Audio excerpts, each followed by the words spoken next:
Hey guys, it's Sean. Today is July 28th. I can't believe we're already at the end of the month, but we are. So my last video I spoke about forgiveness because it was something that I was really trying to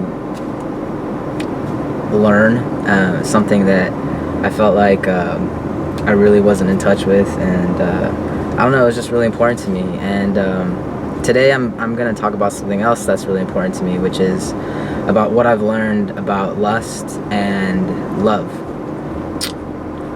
So this is what I've learned. Lust is like your brain on drugs.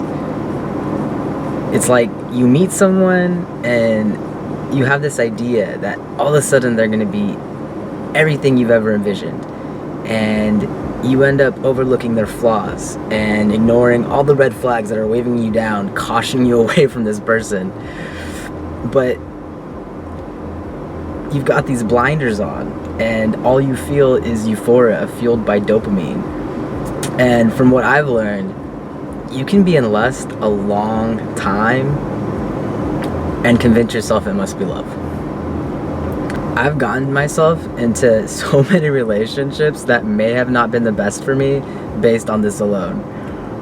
And as soon as the blinders were off and that euphoric feeling faded, I had to come face to face with this person that I said I love you to, not realizing that what I was really saying was that I have a lot of like feelings for you, but I'm not willing to see this through with you, because I just realized that I jumped into the passenger seat with a complete stranger, and you're not the person I want to take this ride with. It wasn't until my relationship with someone that was spiritually, mentally, emotionally more mature than me that I learned about a different kind of love. And no matter how she felt, she always showed it. And that's because she believed that love is what you do, not what you feel. It's an action. It's a choice. It's something that you do even when you don't feel like doing it. And oftentimes it's inconvenient, and oftentimes it's undeserved. The dictionary's definition of love is an intense feeling of deep affection, or to feel a deep romantic or sexual attachment to someone. And I think that this is what culture has taught us that love is, a feeling, which I think ultimately cheats us out of having deeper, healthier, longer lasting relationships. And the thing about it is that feelings are fleeting.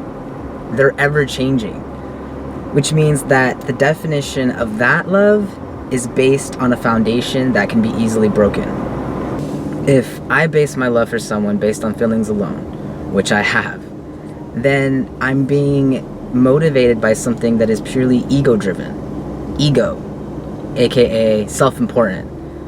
Everything becomes I want, I need, I deserve, which can be so disastrous when you're in a relationship. And since feelings are fleeting, I think one of the best models of love can be found in the Bible. Corinthians 14, verses 4 through 7.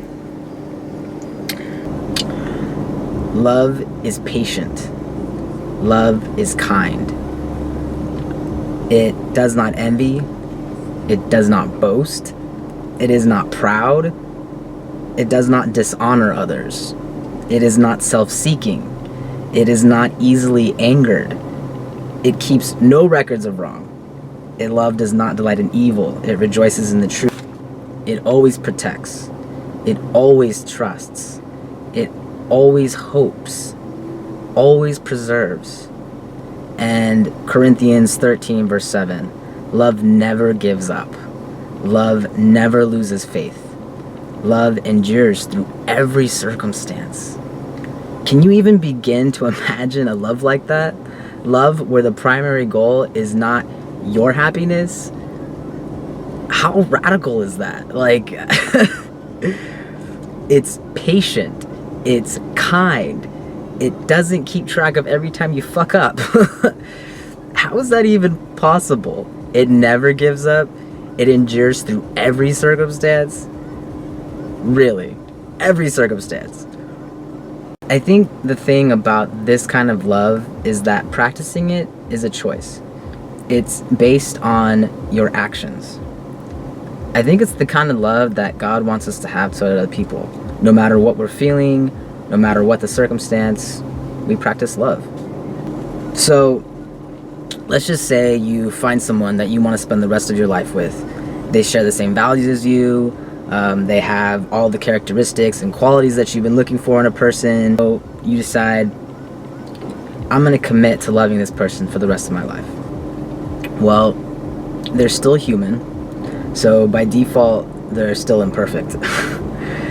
And what you'll come to discover is that no matter how great your partner is, you're gonna find yourself feeling the entire spectrum of human emotions towards them, the good and the bad. Sometimes all at once.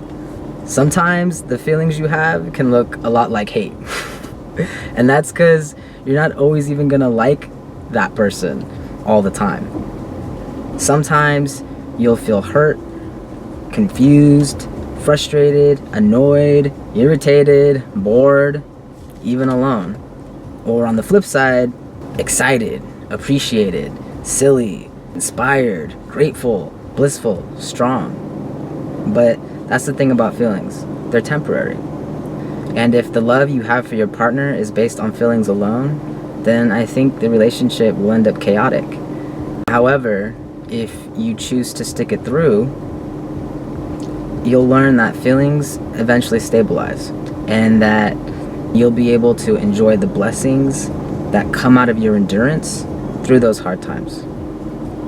The spectrum of emotions towards your partner isn't even a question of will it happen. It's gonna happen. And it's okay. You just gotta remember that feelings are feelings. They're neither right or wrong. They're just there. And everyone is entitled to have them.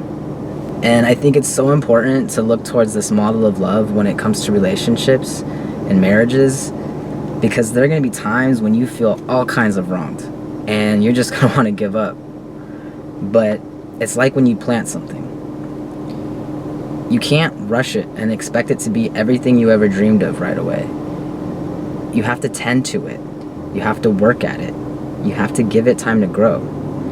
Because if you abandon what you've planted, you'll miss the harvest. You'll miss the blessings. You might even miss the opportunity to do life with someone really great. And I'm not saying that you and your partner are going to be perfect at it. You're going to fuck up. We're human. We make mistakes, but we forgive ourselves and we forgive each other.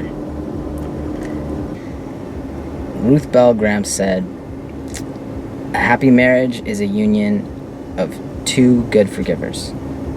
And I think that's so true.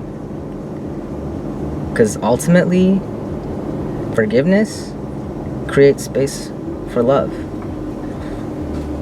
And I think that if we can base our love as a reflection of actions rather than our feelings, then we'd be able to experience deeper, healthier, longer lasting relationships. But, you know, that's just what I think love is.